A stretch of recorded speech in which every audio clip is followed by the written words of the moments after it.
So, we are here to talk about employee communications and specifically how you can use core values to enhance your conversations with your employees. And you know what? This is something that I also want my team to really start to learn as well. So, my team should be learning every client's core values and using them to speak to their employees. But the situation is this: learning how to be a leader instead of a dominator, if that makes sense. That might be pretty harsh, but sometimes I like to make these harsh generalizations in order to get people to think, do I dominate or do I lead? You know, am I forcing people to follow me or am I leading them down the right path? And the truth of the matter is, in business, sometimes you have to do both. Sometimes you have to, you know, show that you are the dominator in order to lead the people.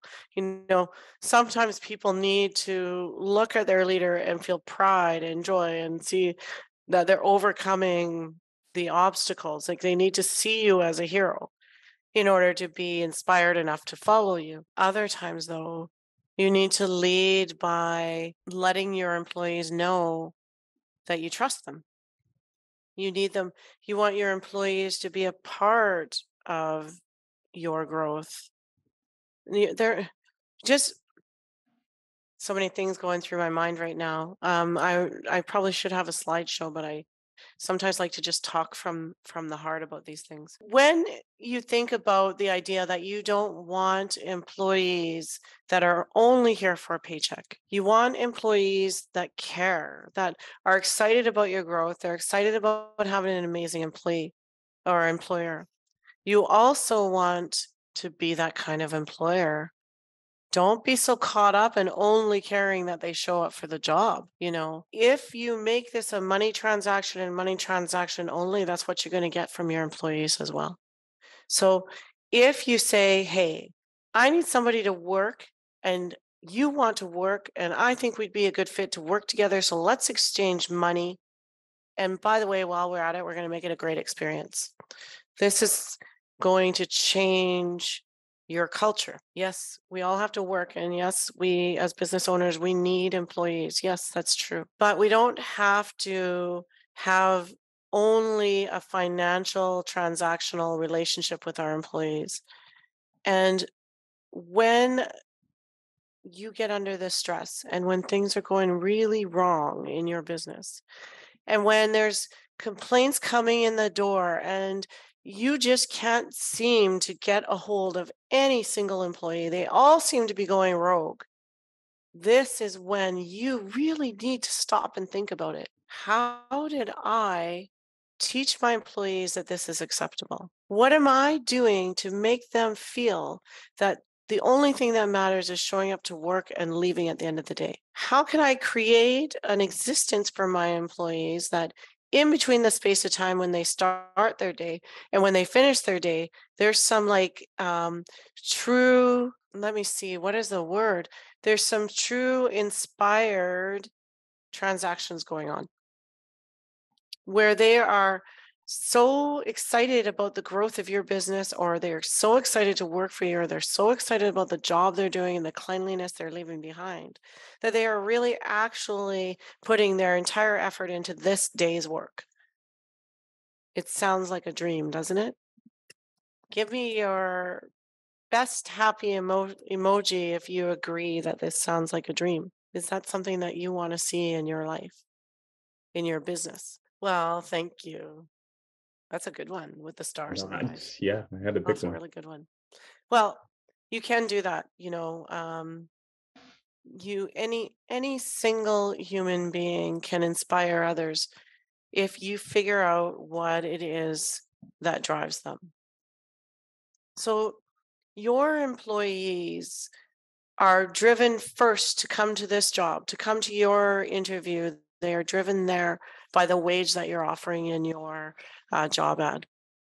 And if you're using the job ad that we use by the kind of tongue in cheek humor, it gives them the sense of somebody that is funny and happy, but still serious. If you read that job ad and really get into it and start to use that as your sort of your jumping off point about how you're going to treat your employees in the future, you'll find that you'll have a really successful culture. Because that job ad that I gave you in the beginning, which I got from a coach years ago, and I still love it. It's funny because one of my clients in the Freedom Program actually said, "I just checked your job ad and it hasn't changed in years. Why don't you change it?" I'm like, "Because it's not broken. If it's not broken, don't fix it. It's fine. It's great. People love it. People still come to the group interviews raving about the job ad. And when I ask them why this job above all others, quite often they say the job ad. So the reason for that is because the job ad specifically says, here's what I won't put up with, and here's what I really, really want to pull into my business, right? Here's what I won't put up with. I won't put up with people who are continually late, and I won't put up with people with bad attitudes. And I won't put up with people who can't get to work. They don't have a driver's license. I can't have that, and I won't put up with it. But what I will put up with is people who are show up with a great attitude, who want to work, who understand that things change and that we have to restructure and reschedule in the moment, blah blah blah, right? Um, People who are go-getters. You can go on and on and on about what you will put up with. The point is, start to really enforce that culture. And by being the leader that is following your own rules, you will start to create culture. And your rules are, can you guys guess what your rules are? Is there some tool that you receive in your first call with me that might be your rules for your business? Does anybody know what it is? Yes, Nolan? I believe you're trying to get at our core values. That's correct. That's correct. Good job. It is the core values. Your core values are your rules for engagement with your employees. Okay. And it's their rules for engagement with your clients. So I'll use my core values because it's easiest for me. Do good, be good, do what is required, and work as a team. Oh, I have so much to say about this. And the one thing that I'm going to tell you is that every once in a while, I drop the ball on my core values when I'm dealing with my team. Every once in a while, we get overwhelmed and we start reacting instead of what's the word? It starts with um, Proactive. proactive. Yes, thank you. So we start to be reactive instead of proactive when we feel overwhelmed and when we're stressed out, when our employees are kind of going off of the beaten path, when they're starting to make their own rules and they're starting to kind of, you know, pull at the threads that are left hanging in your procedures and they start to unravel everything, then it could cause you to be unraveled. And so that's when probably you are going to drop the ball. You're going to forget to be proactive and you're going to start to be reactive. How can you get yourself back? Start talking in core values. Talk to yourself first in core values. Then talk to your employees in core values. Talk to your clients in core values. Bring everybody back into our center of gravity. Our center of gravity is our rules. Our center of gravity is our core values. Remember that you are attracting to you core values, the same core values in your employees and your clients as you. Therefore, you have a great community where everybody can work together. Sometimes every community needs a leader to remind us of what we're doing here. Why do we need to follow the rules? Why do we need to create culture? Why are we here? What are we doing? So start using your core values. So when you're thinking about an employee's issues, and for you cleaning business owners, please start to think about this a little deeper. I see some problems happening with some of our clients in the program and their employees. And it's disturbing me because I realize that me, as your leader, I failed you by not reminding you about these things. If your employees are screwing up, it's definitely because you're missing something. You're missing something. What is it? Is there something going on in your employee's life that's causing them to go off the rails that you have missed? Because I don't know, in my core values, and because your core values fit, you have core values similar to mine. Do good, be good, do what is required, and work as a team.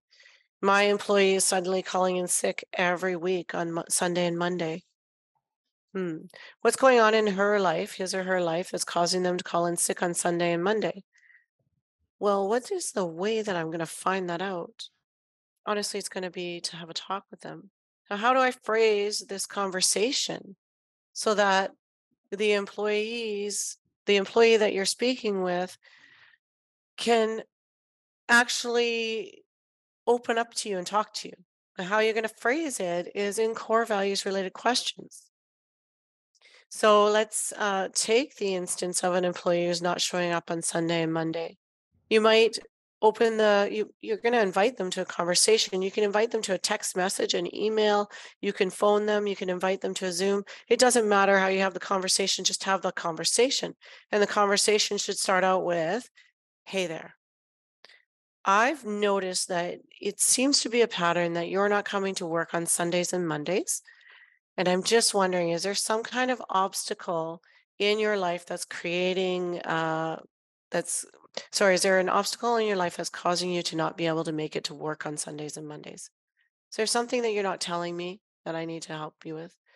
Now you could say, depending on the degree of the response that you're expecting. If it's a employee that is used to talking to me and I know that asking the question is not going to put him or her on edge, I'll just ask it.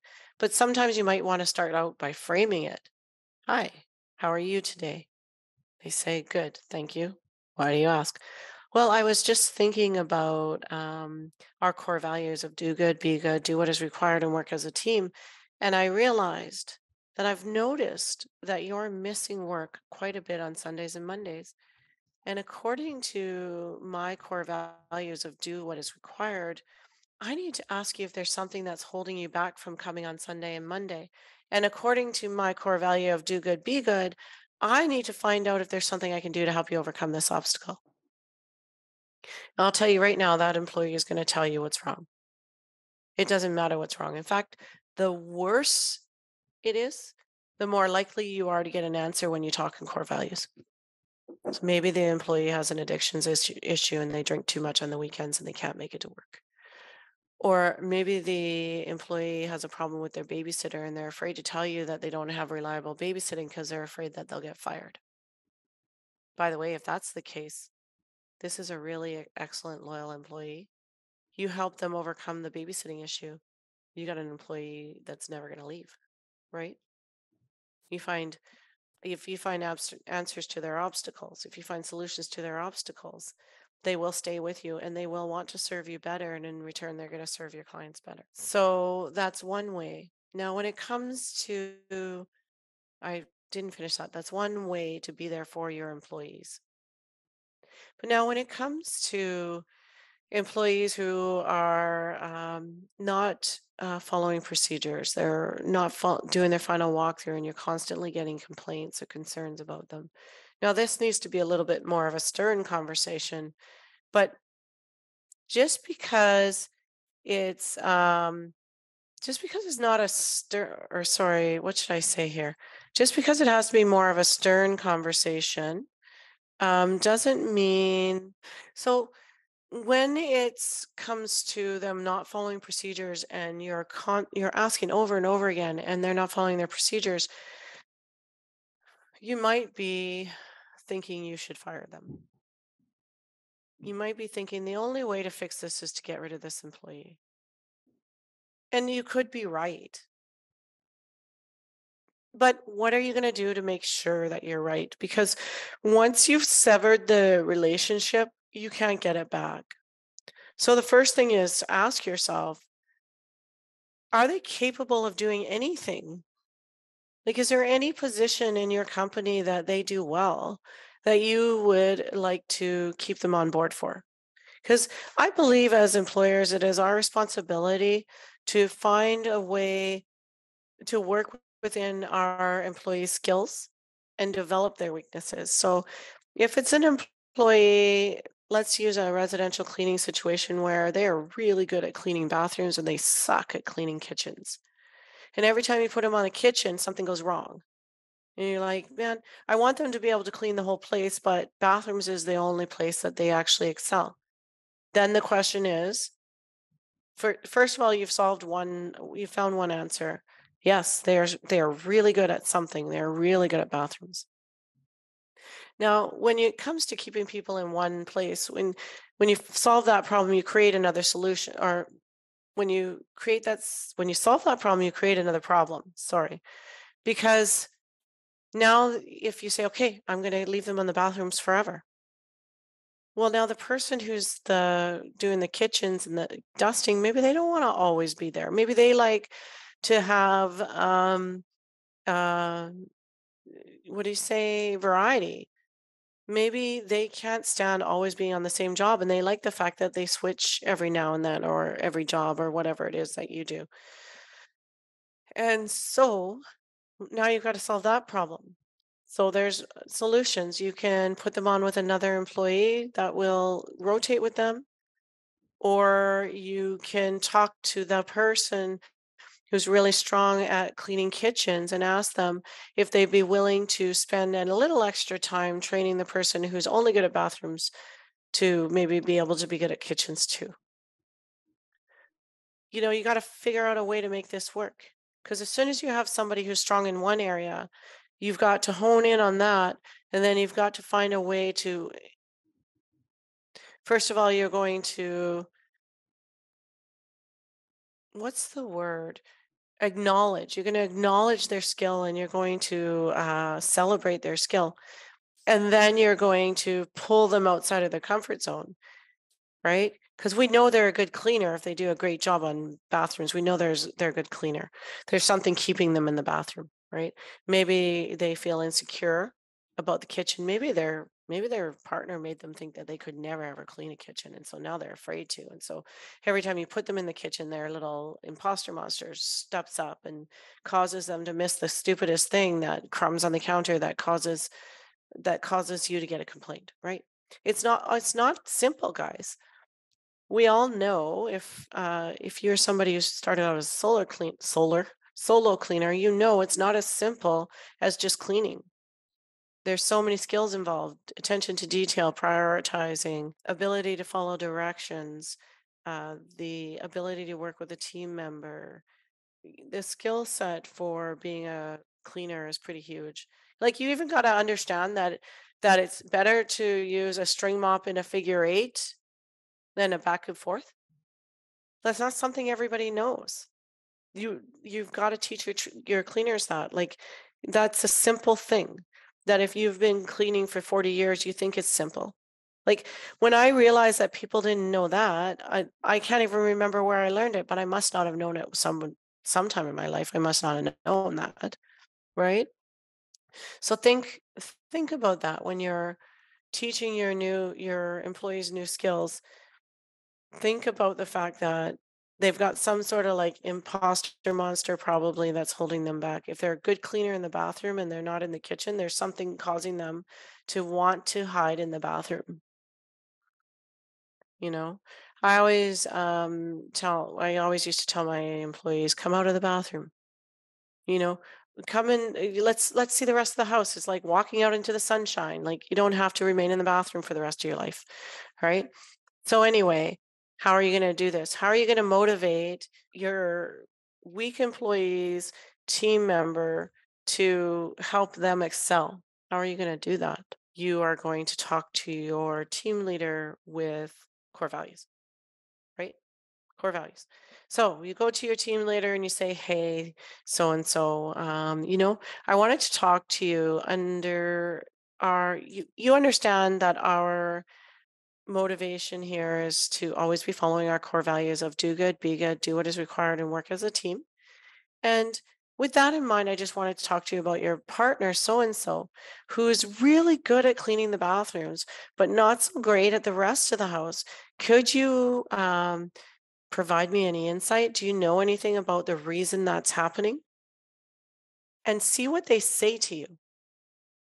Find out what they say. And then when they say whatever they say, which is probably going to surprise you because they know them more than you do, they're probably going to say, well, so and so isn't good at cleaning the bathroom. I actually go in behind them and polish it up so that you never get complaints. They actually suck at that too. Or they might say, well, they said that they don't want to do anything else. They said that they wanted to be in the bathroom only. And I really hate that because I like to once in a while clean the bathroom instead of the kitchen. You just you're going to be surprised at what they say because it's not going to be anything you're thinking. Then you work with that team lead there to come up with solutions to empower the other person. So now you're teaching your team lead to be a leader, and you've got two people on your team are rooting for the guy who's kind of the underdog, the guy who can't seem to get it together, right? Two people are rooting for that guy. And if you think that that isn't powerful, go out with your two best friends and see how it feels when they both laugh at your joke at the same time. Just see the difference, right? So when it comes to motivating your employees, use your core values to decide how you should do it, what you're going to say, and use your core values to pull everybody else in. And by the way, always be training your employees on core values. Say it in every conversation because you want it ingrained in their head. You want them to think about it when you're not around. You want to say to them, hey, if you ever wonder what you should do, if you ever wonder what you should do in a job, if you should or shouldn't do something, you should go through your core values and you should say it to yourself. If I do this thing, will I be doing good, being good, doing what is required, and working as a team? If you say that over and over again, it's going to happen to them that they'll be in a moral dilemma one day and they'll go through their core values and they'll do the right thing.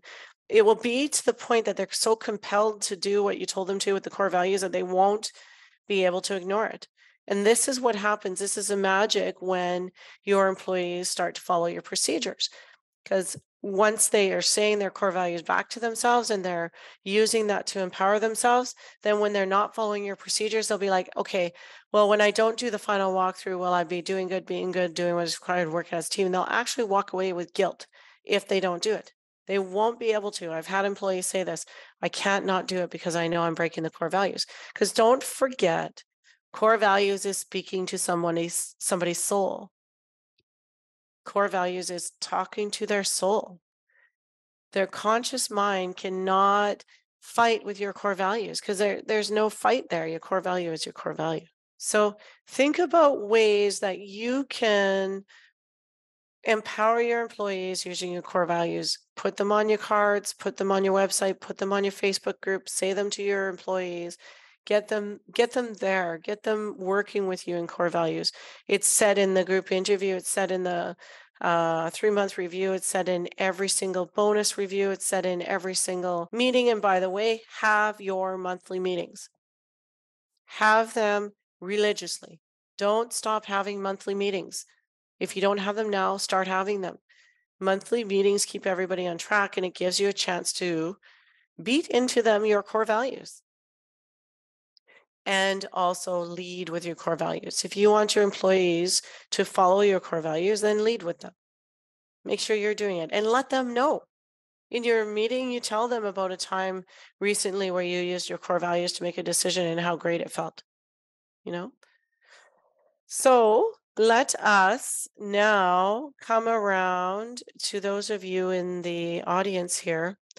Tell anybody, tell me a situation with an employee that you would like me to help you overcome. Tell me a situational issue that I can help you overcome using core values. I think Yeah. Christine has a good one here because I know from personal experience she's been struggling with this one girl. I'm not going to out her, but her name starts with a K, and she's kind of dealing with anxiety, and she does pretty much exactly what you described, where she's really good in bathrooms. She's good when she's kind of like left on her own, but when the client is around, then she kind of suffers from, I don't know if it's just like anxious, like, oh, I don't know what they're going to think, or if it's the pressure of always having somebody's eyeballs on them, but Christine, can Hmm. you speak to that a little bit? Yeah, basically she's afraid to talk to people. Hmm. Like she's a good little cleaner when she's with the right people. And when Hmm. she's not, she doesn't know what she's doing. And she's been Hmm. with me for 5 months. So it's like She needs hand holding, even at this point. So, does she need hand holding when she's on her own, or when she's being supervised, or like when the client's in the house, or when she's with other team members? Well, there is one specific like my trainer, that she got very attached to. And now, Hmm. whenever she's like, I had an instance where she was supposed to be like holding down the fort while Carly was training another staff member. Hmm. And this young lady just kept going to Carly, going, "Okay, where do you want me?" And then like trying to direct the other staff member instead of just doing her job. Hmm. So she just constantly wants to be in the Sorry. mix and doesn't want to work independently. So she values significance. She likes to work with people. She likes to work in a team. Yeah, and she's an overachiever. So like anytime I talk to her about anything she's not doing right, she's like, "Well, I studied the manual and I know what I'm doing," but she doesn't put it into practice on the floor. Hmm. So she's like, she's one of those like straight A valedictorian kind of. She's a dancer. She's just always had praise throughout her Uh-huh. life, and I think it's just one of those where she wants this constant reassurance while she's working. Mm. Yeah, And this sounds like the kind of like it's not the whole generation, but there's a subsector of the current generation that doesn't think they have to work. I experienced this week here on the property that I'm staying at, where I went to get customer service, and the guy behind the counter, he's about 23 or so. He was very unenthused about his job, and he said, "I don't feel like helping you right now. You should just go over there." I what? said, "Are you serious? Like, you're joking, right?" Like, I thought he was kidding. He's like, "No, I don't feel like helping you." Like, Uh, and I walked in there all cheery. "Hi, how are you doing? It's a beautiful day." He's like, "I don't feel like helping you." I was like, "Whoa, this is a real thing." yeah. So she's maybe not that bad, but so what are your core values? Integrity is key. Be reliable and dependable. Hmm. Work as a team. I'm trying to remember. I'm sorry. My brain's lost them right now. You got to have them tattooed on your heart.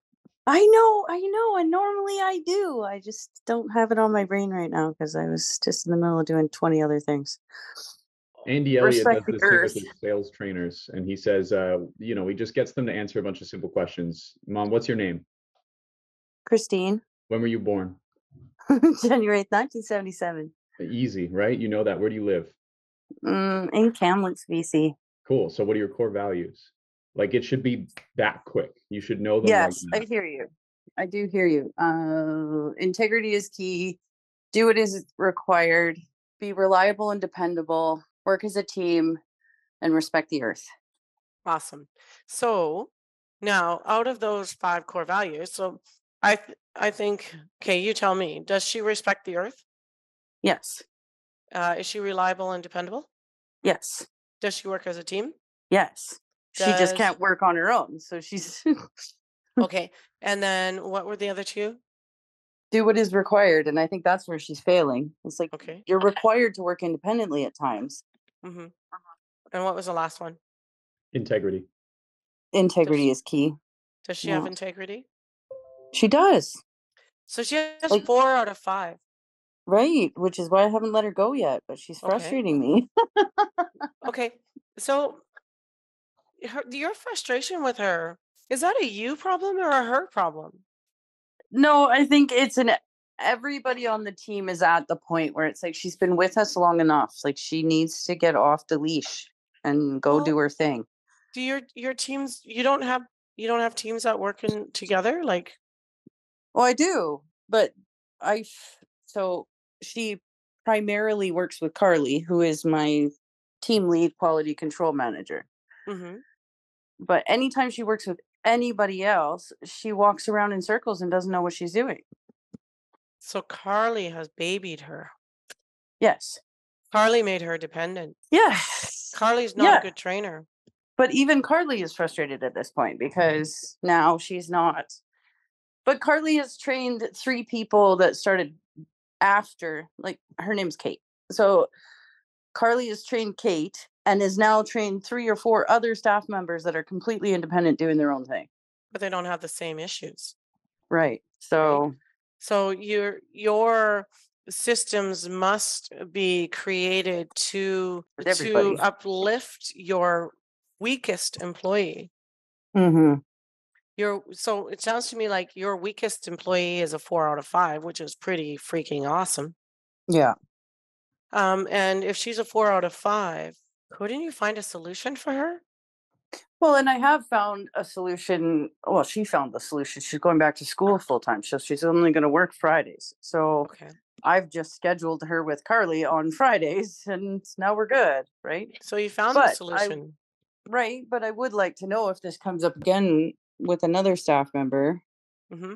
Well, You know, every human being is different. This girl, she's just so insecure. yeah, Um, it's like a duckling that what do you say? Imprints on somebody. She imprinted on Carly, and safe. she feels safe there with Carly. And so, like, does she do a good job when she's with Carly? Does she hold her back? Well, and this is the thing. I think I need to go and witness how the 2 of them work together because I think Carly's compensating is what's happening Hmm. because she's missing things when she works with other people. So the fact that she doesn't miss things when she's working with Carly, I think is just Carly covering for Kate. You know what I mean? So you know what? Do you know what you just found out by doing this little analysis? Do you know what you found out? That I need to have a conversation with Carly. Carly is the one. Yeah. So using your core values with Carly, how can Mm. you motivate her to follow your training program and to, rather than cover up when her fellow employee can't do their job, actually empower them to learn to do their job and be better? Right, and that's where the core value of do what is required. Like if Carly's training, Carly has to train people to do what is required. Not Also, Carly has to do what is required, right. Also but Carly has integrity. to right imprint that onto everybody else. Yes. It's also Yeah. integrity because you are trusting her to train the people that come in to do their job, to follow your procedures to do their job. And Right.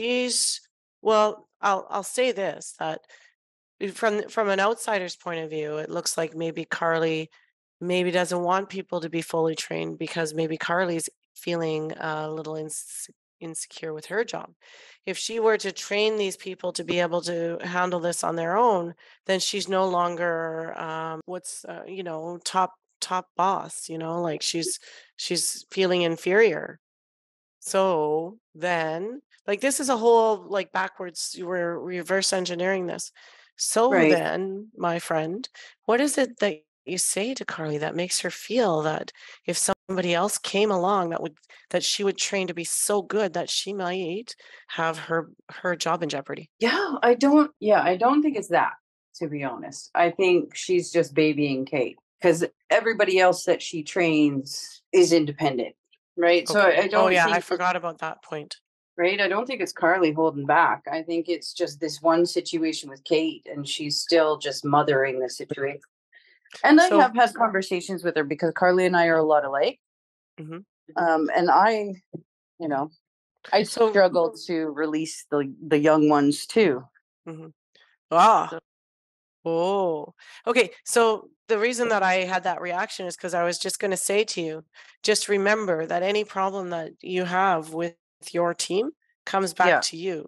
It's yeah, something that you are portraying that they are seeing and using. So you could have just hit the nail on the head right there right. when So you it's said the that. example I'm setting for Carly rather than Carly being too mothering. Maybe I'm too mothering with Carly, and she's just translating that. Yeah, Okay. that might be exactly it. Well, and I have been doing a lot of work on like standing in my power and Hmm. just being a lot more assertive and direct Hmm. and not be like, oh, maybe we should work on this. It's like, okay, this needs to be done by Friday. Yeah. Right? Like rather Yeah. than just because I'm very passive aggressive. I know this about my personality. Like I'll let things go and I'll let things go. I'm sure my son can attest to this. And then I get right mad Hmm. because I'm just like, I've told you 3 times, but I haven't actually told you 3 times. Yeah. Right. Hmm. So it's something that I'm very aware of that I do. And I Hmm. just kind of like expect everybody else to be more assertive than me. And I'm the leader. So And I got to yeah. pull up my big girl pants and lead. And I want to let you know that it usually takes about 3 times for me. I will try 3 times to um, improve a situation or overcome an obstacle before I'll admit, okay, there's nothing I can do. Right. So when you're to the point like you've overcome the obstacle now where she's only coming on Fridays and you're going to put her with Carly. So that's good, Yeah. Yeah. right? But what happens if there's a Friday and Carly's not there? Now you've lost 2 employees, like because she can't work without Carly. Well, and yeah, like my hope is like I have one of my bigger clients on Fridays as a weekly, right? So my hope is that we get her trained up on that specific house, so that she knows what she's doing in there, and then Carly won't be the issue. Yeah. If Carly can train her to empower her to feel that she's got it all going on, that she could handle this if she needed to, then that would be a good start. And then she'll Okay. handle it on her own once or twice, and then she'll be able to work with other employees and handle it with them too. Okay. Yeah, got to Yeah. create independence. It's a good one. Yeah, I like it. Okay, Hmm. thank you. Good job. That was easy. You make it Anybody? easy, Carrie. Oh gosh, I don't know. I think Peter would say something different. Yes, well, that's your partner. It's Yeah. different. We like being led by you. Oh, yeah. It Thank you. helps us become better leaders. Thank you. Anybody else have an employee issue that you'd like to solve? We got about 14 minutes left here. Can I We throw should another have. one at you? Oh, yeah. Just 1 second. Did I hear somebody else chime in there? I think I heard two of you talk at once. I'm going to count down. 3, 2, 1. Okay, go for it, Christine. So I have an employee that has informed me that she's one of my team leads, but she is 3 months pregnant. Hmm. So how do you manage that situation? I've never. Aha. Okay. So when you say how do you manage that situation, what is the problem? Well, there is no problem, but eventually she's not going to be a team lead anymore because she's going to go have a baby. So, Oh, so hire a different team lead. right. And then how do I manage her duties in the meantime? Like if she starts to get tired and sore and those types of things, can I pull Is, her away from the cleaning and put her in other roles? Is is that what you she would recommend, or do we just move her down to part time? Like, so this is all up to her. Because you know okay, what, as a woman, let's talk about your core values: integrity, do what is required, work as a team, respect for the planet, and what's the fifth one I'm missing? work as a team, I got that one already. do what is required, be I got reliable that. and dependable. Reliable and dependable. Okay, so when the time, if when, that's not fair to say. I've got a few things going through my brain and they're all clouding my judgment. So let me just say it one step at a time. First of all, every woman's body is different. And it's different from your first baby to your last baby. Some people have Yes, 10 babies.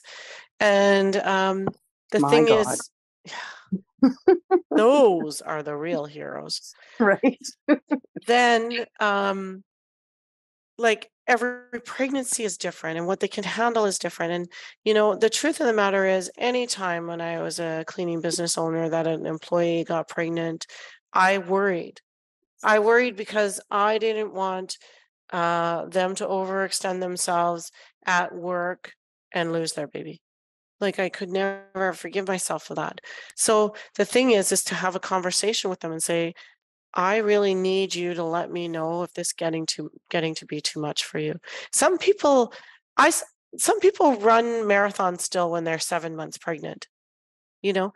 And if people are physically active before they're pregnant, it shouldn't bother them after pregnancy. If somebody was in their first 3 months of working with you and they never cleaned before and they get pregnant, I would probably be on guard for that because the stretching and pulling and moving might cause troubles. And so I'd say, hey, I'm a little concerned about your pregnancy. What can we do? What you first need to do is talk to them Yeah, and and I've find had out how that. they feel about it. And if they and let them know that it is okay to okay. So if you've had that conversation, what did she tell you? She said she'd keep me posted. Okay. And then she found out she has gestational diabetes. So now she Uh-huh. has like a million doctor's appointments. Okay. So what's the problem? Do I accommodate all that? Do What I does your accommodate her taking days off at the last minute because she got in with it? It's BC. Like getting okay. in with the doctor is difficult. So Yeah. So if you were to go through your core values, yeah, what would it be? If you accommodate this, will you be acting in integrity? yeah. Will you be acting with reliability and dependability? Well, that's the thing. I mean, obviously, I have to pull other people in to do her job when she's You, not reliable or dependable. you, I you. would be reliable to her, but am I What being reliable to my okay, clients, right? So, you're taking this too far. You're thinking about this too deep. Right now, all we're talking about is if you accommodate her, yeah, would you be being integral? yeah, Would you be being reliable and dependable? Now, the reason that I want you to think about this is she's relying and depending on you as an employer. Would you be being reliable and dependable if you were to accommodate this? yes, Okay. Would you be working as a team? yes. Would you be what is the planet one doesn't really work in this one, but what is No, the not fourth? really. But what is the fourth? Do what is required. Would you be doing what is required? Yes, Okay. So if the answer is yes, then yes, you should accommodate this. right.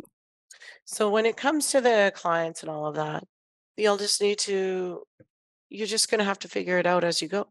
Like Okay. honestly, it all stopped at the first one for me is integrity. Integrity says that she's pregnant and we don't expect to treat women different when they're pregnant with their job. But at the same time, if you're being integral, you'll understand that there might be limitations to your job, which is what you're asking me. And then what you need to do is talk to your team. You need to say to her, hey, I'm going to talk to the team and I'm going to ask them if they mind. Like they can do things to help her. They can carry the vacuum Yeah, and they can, they can give her the easier jobs until she goes on maternity leave. yeah, I agree. Or you And can that give comes her the down easier to jobs. all of us working as a team, right? Right. And then just know, like, you should already have a backup plan for her. You should already Yeah, have somebody in your that you could call in because gestational diabetes, usually they can't continue working with that. right. It usually creates too many complications. So just be ready for that. And I would figure out when she might be just trying to keep going until she gets enough weeks for EI. Hmm. So me as an employer, what I would do is find out how many weeks she has for EI. I'd be looking that up. So when the day comes that she asks you, you could just say, you know what, you have enough. You Yeah, have enough that you would be able to get EI. So, no hard feelings here. I don't want to push you. You could get EI, you could go yeah, and have a and healthy pregnancy and move on. give her the option. Yeah, for sure. Hmm. Yeah. Okay, cool. But it is our nature to worry about women when they get pregnant in this job. And I'm not saying that you shouldn't, but I'm saying that you should trust their word. It's up to them to decide what they can and can't handle. Hmm. Yeah. Yeah, like I know I worked very far into my second pregnancy because that was what was required at the Hmm. time. But it just depends on the person, I guess, and the pregnancy. Yeah. It really Yeah. does. There's no way to know pregnancy to pregnancy. My Okay. first my first pregnancy was so easy. The only way you could tell I was pregnant was by the extreme amount of weight I gained because ice cream was my thing.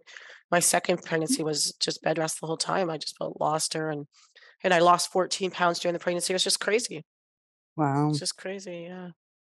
Yeah. Okay. Well, Thank you. you're That welcome. helps. You're welcome. So that's it for our focus learning on motivating employees with core values. I hope that it was helpful. And I want to talk about it more in the future. There's so much to be said about handling employees, but start with your core values and go from there. Your core values will help you understand if your position is correct, if what you're thinking is correct, and then you go from there so that you can make informed decisions according to what's right, and what's right is your core values. So around and around we go. The answer is always the same. All right, guys, I'm going to let you go. I'm going to get prepped for my next meeting. Thank you for being here on a crazy Monday.